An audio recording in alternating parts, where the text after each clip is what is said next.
And good morning to all of you. सबसे पहले मैं आप सभी लोगों को कांग्रेचुलेट करना चाहूंगा पिछले महीने के लिए। पिछला महीना पूरा लॉकडाउन था, लेकिन उसके बावजूद भी we did more than equal to 60% of the business what we did in March. So जो कि अपने आप में बहुत इनक्रेडिबल था। कुछ लोग ऐसे भी रहे जिन्होंने लॉकडाउन के बावजूद भी अपने लेवल को अपग्रेड किया। कुछ लोगों ने fast star bronze director achieve किया। अभी मुझे 3 दिन पहले किसी का मैसेज आया, और ये वो सज्जन थे जिन्होंने 2 महीने पहले इनसे अपनी साइड वॉल्यूम नहीं हुई थी, क्वालिफाई नहीं किया था। तो इन्होंने कहा कि सर मैं रेगुलर कुछ चीजें प्रैक्टिस कर रहा हूँ जो भी आपने मुझे सिखाया था, एंड तो मैंने गोल्ड क्वालिफाई किया है विद 1% पूल में जाकर के। वैसे कांग्रेचुलेशंस। देन अभी 3 दिन पहले मुझे हमारे यूसीडी हैं गोपी कश्यप जी रायपुर से, उनका मैसेज आया, और उन्होंने डाला हुआ था उनका मार्च का जो पे आउट था दैट वाज 2,20,000, और अप्रैल में उनका जो पे आउट था बढ़कर हुआ 2,90,000। आज सुबह मैंने उनको मैसेज करा एंड आई सेड अब मुझे इस महीने आपका जो पे आउट है वो 3+ देखना है, एंड ही सेड जरूर। सो इन सभी लोगों को lots and lots of congratulations. And इसके साथ साथ ये मैं आपको क्यों स्टोरी सुना रहा हूँ इन लोगों की, ताकि ये आपको इंस्पायर करे। मेरे और बाली साहब के गुरु हुआ करते थे जिनसे हमने नेटवर्क मार्केटिंग सीखी। वो हमेशा कहते थे when you are new in this business you need a meeting। जब आप नए हैं इस बिजनेस में आपको मीटिंग की जरूरत है, कि आप मीटिंग में जाएं, आप इंस्पायर हों, और आप वहां से बहुत कुछ सीख सकें और प्रेरित हों और आगे बढ़े। और when you are successful then the meeting needs you। और जब आप सफल हो चुके हैं तब मीटिंग को आपकी आवश्यकता होती है, ताकि आपके अनुभव से या आपकी सफलता से और लोग इंस्पायर हों, और लोग प्रेरित हों, और लोग आगे बढ़ने के लिए प्रेरित हों, और आगे बढ़ने के लिए जाएं, आगे बढ़ने का सबक ले। सो इसलिए मैं आपको ये स्टोरी सुना रहा हूं कि जनरली हमारे आसपास हम देखते हैं नेगेटिविटी बहुत होती है। हर समय लोग यही बात करते हैं, अरे लॉकडाउन बढ़ गया, अरे ये हो गया, अरे वो हो गया, सो मेनी नेगेटिव न्यूज। सो इन सब चीजों में हमारा माइंड फिर इन बातों का डेफिनेटली असर जरूर पड़ता है। अब यहाँ पर मैं आपको बताना चाहूंगा कि इस लॉकडाउन के बावजूद भी जिन्होंने सही जगह पे फोकस कर रखा है उनके वॉल्यूम उसके बाद भी बढ़ रहे हैं, उनके चेक उसके बावजूद भी बढ़ रहे हैं। आप किस श्रेणी में आना चाहेंगे ये आपके ऊपर डिपेंड करता है। एंड इसके साथ साथ आपने देखा होगा इस लॉकडाउन के पीरियड में तीन तरीके के लोग हैं जनरली। पहले वो तरीके के लोग हैं, फर्स्ट कैटेगरी के लोग, जिनको मदद की जरूरत है, जिनके पास पर्याप्त खाने को नहीं है, पर्याप्त रिसोर्सेज नहीं है, और वो दूसरे लोगों के ऊपर डिपेंड है अपने जीवन को चलाने के लिए, सरकार के ऊपर या किसी न किसी सहायता के ऊपर। That is a category, third category type of people. Number 2 category of people में वो लोग आते हैं जो स्वयं सक्षम है, सेल्फ कैपेबल है, उनको किसी की हेल्प की जरूरत नहीं है, यानी कि वो स्वयं से कैपेबल है, अपने जीवन को मैनेज कर सकते हैं, अपने एक्सपेंसेस को, अपनी चीजों को, और वो मैनेज कर पा रहे हैं। Number 2 category. And number 1 category उन लोगों की है, मैं मानता हूं, जो लोग अपने लिए तो सेल्फ सक्षम ही हैं, लेकिन साथ साथ वो अन्य लोगों की मदद कर रहे हैं, रुपयों से, पैसों से, रिसोर्स से, धन से व अन्य चीजों से। सो ये जो इस लॉकडाउन में 3 कैटेगरी के लोग हैं। पहले जो डिपेंडेंट है, दूसरे जो सेल्फ सफिशिएंट है, डिपेंडेंट किसी पे नहीं है, और तीसरे जो कैटेगरी के लोग हैं, ये जो टॉप 1 कैटेगरी के लोग हैं, नंबर 1 कैटेगरी के जो लोग हैं, वो खुद सक्षम है, अपनी उन्हें कोई प्रॉब्लम नहीं है, और साथ साथ वो अन्य लोगों की भी मदद कर रहे हैं। आप कौन सी श्रेणी में आना चाहेंगे? मुझे पता है आप आना चाहेंगे टॉप 1 कैटेगरी में, या जिसमें आप सेल्फ सफिशिएंट हो और आप और लोगों की भी मदद कर सकें।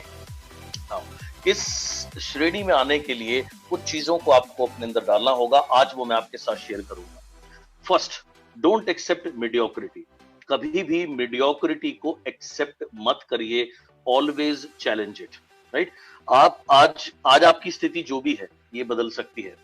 आप में से बहुत से लोग मेरी स्टोरी जानते हैं। जब 2008 में मैंने वेस्टीज ज्वाइन किया था, मेरी जेब में सिर्फ 700 रुपए थे, और 705 रुपए से मैंने वेस्टीज में शुरुआत करी थी।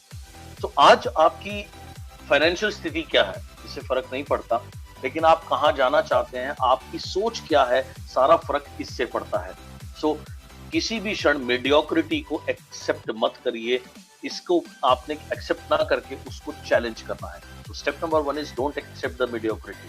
आज अगर आप नॉर्मल मीडियोकर है, मीडियोकर पीवीबीवी है, मीडियोकर टीम है, मीडियोकर बैंक बैलेंस है, मीडियोकर फाइनेंशियल स्टेटस है, तो ये कोई परमानेंट खुद नहीं गया, ये कुछ फिक्स नहीं हो गया, ये आज की स्थिति है। इसको एक्सेप्ट नहीं करना, इसको परमानेंटली स्वीकार नहीं करना। स्वीकार करना है कि हाँ ये आज की स्थिति है और मैं इसे बदलूंगा। So number 1 is don't accept mediocrity. Number 2 is challenge it. आपने इसको चैलेंज करना है या take it as a game. और इज अ गेम कि गेम में अभी ये स्थिति है, मेरा बिजनेस एवरेज है या एवरेज से भी कम है, मेरा पे आउट एवरेज है या एवरेज से कम है, मेरी टीम अभी इतनी छोटी सी है। अब मैं एक चैलेंज लेता हूं कि 1 साल के बाद ये मेरा पे आउट होगा, ये मेरी टीम होगी। So I accept the challenge, right? This is the mindset you require to be a champion or to be on the top, right? So don't accept the mediocrity, challenge it, and number 3, change it. Then focus on changing it. फिर सारा focus करिए, सारा ध्यान करिए उसको change करने में, उसको बदलने में। एंड इसमें एक चीज आपने समझनी है, there is no easy money और इजी शॉर्टकट्स। तो लाइफ में नथिंग इज इजी। एंड हमेशा याद रखिए, जब जब आप अनकंफर्टेबल हैं तब तब आप ग्रो कर रहे हैं। आप ग्रो तभी करते हैं जब आप अनकंफर्टेबल होते हैं। Easy thing will never make you grow. आप सिंपल सा एग्जांपल लीजिए, एक बच्चे को देखिए, सुबह उसको सबसे ज्यादा तकलीफ कब होती है? सुबह उठने में, जब उसको स्कूल जाना पड़ता है। आजकल स्कूल नहीं जाना, लेकिन ई क्लास तो घर पे ही शुरू है, राइट? तो सुबह तो उठना ही है। तो आजकल तो उसके लिए आसान क्या है? सोते रहना, उठना नहीं, आराम से कंफर्टेबली जब जब मन करे तब उठना। लेकिन अगर हम उसे ऐसा करने देंगे तो क्या कभी वो ग्रो कर पाएगा? उसके लिए अनकंफर्टेबल क्या है? सुबह जल्दी उठना, समय से उठना, नहाना धोना, तैयार होना, रेडी होना, ये सब एक मुश्किल काम है। लेकिन जब वो ये बच्चा प्रतिदिन करता है, ऐसे वो अब शिक्षक होता है या ऐसे वो आगे बढ़ता है अपने जीवन। So understand one thing is there is no easy money और देयर इज नो शॉर्टकट। कोई इजी तरीका नहीं है। नेटवर्क को बनाने में, एक सशक्त नेटवर्क को बनाने में समय लगता है, वो समय आपने उसको देना है। अगर आपको कोई बोलता है, जैसे बहुत से लोग इजी मनी के चक्कर में पड़ते हैं और फिर ठगी का शिकार होते हैं। और बहुत से लोग कई बार मेरे से पूछते हैं कि सर क्या बात है, सबको पता होता है कि ये जो कह रहे हैं ये सच नहीं है, फिर भी क्यों इनके चक्कर में आते हैं? तो मुझे एक बात याद आती है जो मैंने कहावत सुनी थी सदियों पहले, कि लालचियों के शहर में ठग भूखे नहीं मरते। तो ठगी की दुकान तभी चलती है जब जब जब जब जहां लोग लालच करते हैं। तो there is no easy shortcut. Network बनाने का कोई इजी वे नहीं है। इजी मनी नाम की कोई चीज नहीं होती। सफलता कभी आसानी से नहीं मिलती। अगर कोई आपको बोलता है मेरे साथ आ जाइए, मैं रातों रात आपको ये बना दूंगा, मेरी टीम में ये बन जाएंगे, या मैं ये कर दूंगा, मैं वो कर दूंगा, तो वो आपको इस्तेमाल करके अपनी दुकान चला रहा है। ऐसे लोगों से आपने हमेशा बचना है। You will be in trouble. So step number 2 आज जो पॉइंट नंबर 2 आज मैं आपके साथ शेयर कर रहा हूँ, accept that there is no easy money, there is no shortcut to success. Just focus on changing your picture, changing your financial picture, changing your network का structure, changing your team size, changing your BVPV, इसके ऊपर focus करना है। Now thing is, अब what to do? अब इसमें बहुत अहम रोल आपका प्ले करेगा फोकस, यानी आप कहाँ ध्यान केंद्रित कर रहे हैं। Now आपको सारी चीजें छोड़ के जो ध्यान केंद्रित करना है वो सिर्फ और सिर्फ जो भी आपने अपने लिए लक्ष्य बनाया है। 6 months down the line ये मेरा पे आउट होगा, या 1 year डाउन द लाइन ये मेरा पे आउट होगा। इमीडिएट फोकस आप जिस पे करना चाहते हैं, या जो प्रथम आपके लिए एक माइलस्टोन आप अपना सेट करना चाहते हैं। तो एक बार आपने अपना वो माइलस्टोन सेट कर लिया, और मैं आपको राय दूंगा कि वो अगर आपका पे आउट जो है लेस देन 20-30,000 है, वो आप अपने लिए माइलस्टोन बनाइए 50,000 रुपए का पे आउट। और अगर आपका पे आउट ऑलरेडी पे आउट 40-50 हजार रुपए है, तो आप अपना लक्ष्य बनाइए कि मेरा जो माइलस्टोन है दैट इज 1 लाख रुपए का पे। So will go step by step. ये नहीं कि अभी आप बिगिनर हैं डायरेक्टली 5 लाख या 10 लाख वहां भी जाएंगे, but let's go step by step. So my advice to you is, अगर आप बिल्कुल नए हैं तो आप टारगेट रख सकते हैं से 25,000 पे आउट। बिल्कुल नए हैं, यू आर बिल्कुल बिगिनर, अभी 500, 1000, 1500 रुपए का पे out. So have a target of 25,000। अगर आप 5, 7, 10 हजार पर हैं, then you can have a target of 50,000. So let's go step by step. अब उसके बाद हमें सारा फोकस जो है वो इसी चीज पे रखना है। मैं इसको कहता हूं सफलता का मंत्र। So जो भी आपका सफलता का मंत्र है, यानी जो आपका पे आउट है, जिसके ऊपर आप फोकस कर रहे हैं, जिसके ऊपर आप ध्यान केंद्रित कर रहे हैं, सारा ध्यान आपने इसी पे देना है। इसके ऊपर मैं आपके साथ एक स्टोरी शेयर करना चाहूंगा। गुरु द्रोण ने एक बार पांचों पांडवों को कहा कि आपको निशाना लगाना है, कहाँ लगाना है? मछली की आंख पर। और उसके बाद में उन्होंने सबसे पहले युधिष्ठिर से पूछा, जब उन्होंने अपना धनुष ताना, युधिष्ठिर तुम्हें क्या दिख रहा है? तो युधिष्ठिर ने कहा जी मुझे पेड़ दिख रहे हैं और जिसके ऊपर वो मछली है वो दिख रही है, पेड़ के पीछे पेड़ के पत्ते दिख रहे हैं, टहनियां दिख रही हैं और फिर मछली भी दिख रही है। तो गुरुदेव मैं निशाना लगाऊं? गुरुदेव ने कहा नहीं, कोई जरूरत नहीं। उसके बाद भीम से पूछा उन्होंने कि आपको क्या दिख रहा है? तो उन्होंने भी यही बात कही, मुझे पेड़ दिख रहा है, पत्ते दिख रहे हैं, मुझे अन्य चीजें दिख रही हैं और मछली भी दिख रही है, मैंने निशाना लगाऊं? उन्होंने कहा नहीं, रहने दो। उसके बाद नकुल सहदेव से पूछा, उन्होंने भी यही बात कही। और उसके बाद फाइनली उन्होंने लास्ट में जानबूझ करके अर्जुन को कहा कि अब आप निशाना तानो। अर्जुन ने जब निशाना ताना तो गुरुदेव ने उससे पूछा, गुरु द्रोण ने पूछा कि अर्जुन तुम्हें क्या दिख रहा है? अर्जुन ने एक ही चीज कही कि मुझे सिर्फ और सिर्फ मछली की आंख दिख रही है। और उसके बाद गुरुदेव ने कहा लगाओ निशाना। और जैसे ही अर्जुन ने निशाना लगाया तो बिल्कुल मछली की आंख में लगा। जानते हैं क्यों? क्योंकि उनका सारा का सारा जो ध्यान केंद्रित है वो केवल अपने गोल पे था, जो कि था उस समय मछली की आंख। सेम वे आपने अपना सफलता मंत्र बनाना है। आप किस इनकम पर फोकस कर रहे हैं इमीडिएटली, या जो आप चाहते हैं 2, 4, 5 महीने में आना, तो उसके ऊपर आपने अपनी सारी एनर्जी लगानी है। तो ये आपका सफलता का मंत्र है। अब इस सफलता के मंत्र के अलावा बाकी जितनी भी चीजें हैं वो सब डिस्ट्रैक्शन है।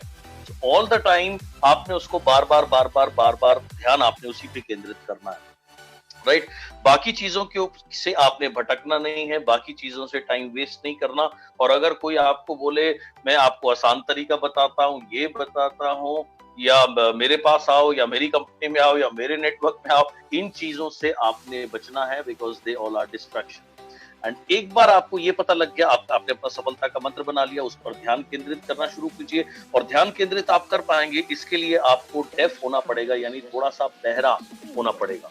बहरे के ऊपर एक और स्टोरी छोटी सी सुनाऊंगा। एक बार एक काफी बड़ा बर्तन था, बाल्टी नुमा, बाल्टी से भी ज्यादा गहरा, और वो आधा दूध से लबालब भरा हुआ था। बहुत सारे जो मेंढक थे उसके चारों ओर इर्द गिर्द घूम रहे थे, दूध चाटने की वजह से भूखे थे।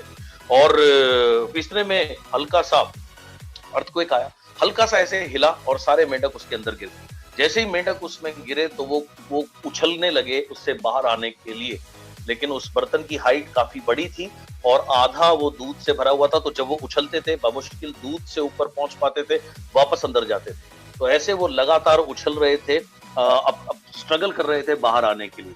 और बाहर बहुत सारे मेंढक थे, वो उन्हें बता रहे थे कि यार ये हाइट तो बहुत बड़ी है, आप इसको जंप नहीं कर पाओगे। लेकिन जो जितने भी मेंढक अंदर थे उनकी तो जान पर बनी हुई थी, तो उनके पास कोई ऑप्शन नहीं था। सो वो निरंतर ट्राई कर रहे थे उससे बाहर आने के लिए, और निरंतर कोशिश कर रहे थे, क्योंकि अगर कोशिश नहीं करते वो उसमें डूब के मर जाते। सो करीब 10-12 मेंढक उसमें फंसे हुए थे। तो लगातार कोशिश करते करते करते एक मेंढक थकने लगा, तो उसने उछलना बंद किया, उसकी डेथ हो गई। उसके बाद फिर दूसरा मेंढक ने उछलना बंद किया, उसकी डेथ हो गई। अब 8-10 मेंढक बचे, वो अपना निरंतर जोर लगा रहे थे। बाहर वाले लगातार वही बात कर रहे थे कि अरे ये तो बहुत मुश्किल है, बहुत नहीं आ पाओगे। लेकिन निरंतर जो 8-10 मेंढक थे वो जोर लगाते रहे। 1-2 ने जोर लगाना बंद किया, यानी वो थक गए, they also died. And then फिर 6-7 बचे, स्लोली 1-2, लास्ट में सिर्फ एक ही मेंढक बचा। तब तक सभी मेंढकों को कूदने से, प्रयास करने से वो दूध हिलते सॉलिड फॉर्म ले चुका, सेमी सॉलिड हुआ, धीरे धीरे सॉलिड फॉर्म, यानी कि वो मक्खन फॉर्म में चेंज हो गया। और जब वो मक्खन फॉर्म में चेंज हुआ, वो मेंढक जो एक अकेला मेंढक बचा था उस पे बैठा, थोड़ी सी उसने सांस ली। सांस लेने के बाद में अब उसकी जो जर्नी थी बाहर निकलने की, आधी से ज्यादा 60% वो कवर कर चुका था।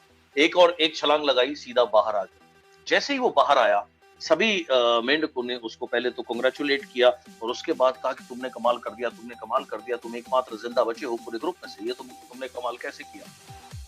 सभी मेंढकों ने उससे यही पूछा। उस मेंढक ने एक ही बात बोली कि आप क्या बोल रहे हो, मुझे कुछ सुनाई नहीं दे रहा। बोले अरे हम ये कह रहे हैं तुमने कमाल कर दिया। बोले जरा जोर से बोलो, मुझे बड़ा कम सुनता है।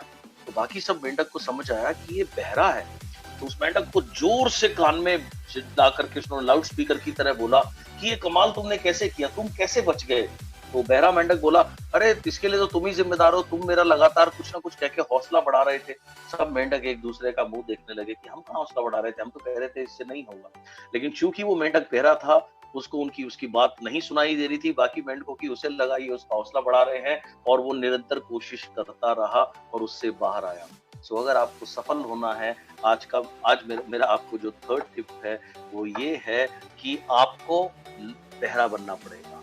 Just only listen to your upline, your mentor. आपके जो एक्टिव अपलाइन है उनकी बात सुनिए, जो आपके मेंटर हैं उनकी बात सुनिए, बाकी आपको किसी की बात नहीं सुननी। बिकॉज बाकी जितने भी लोग हैं, they don't want you to become successful, they don't want you should achieve success, और you should go ahead in your life. So आपने उनकी बात सुननी नहीं, आपने सिर्फ और सिर्फ just listen to your guru, just listen to your mentor, because that is what they really want. वो चाहते हैं आपका भला।